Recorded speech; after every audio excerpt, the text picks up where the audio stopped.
Zikir dengan selawat Nabi hak mana besar lagi fadilatnya? Zikir dengan selawat Nabi.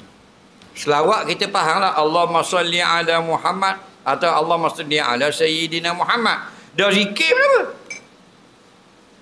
Zikir. Zikir benda. Zikir benda. La ilaha illallah. Subhanallah.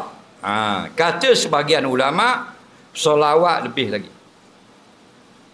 Kata ulama yang kedua, dua-dua lebih. Zikir itu sebut Allah, selawat itu sebut Nabi.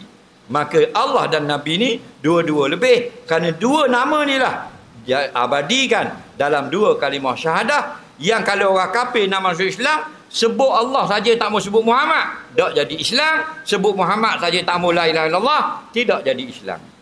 Jadi walhasilnya, ambil umum senang, dua-duanya lebih. Zikir sebut Allah, subhanallah, subhanallah. Selawat sebut Nabi. Yang tak afdal, zikir bodoh, selawat bodoh. Faham lagi? Soalan seterusnya.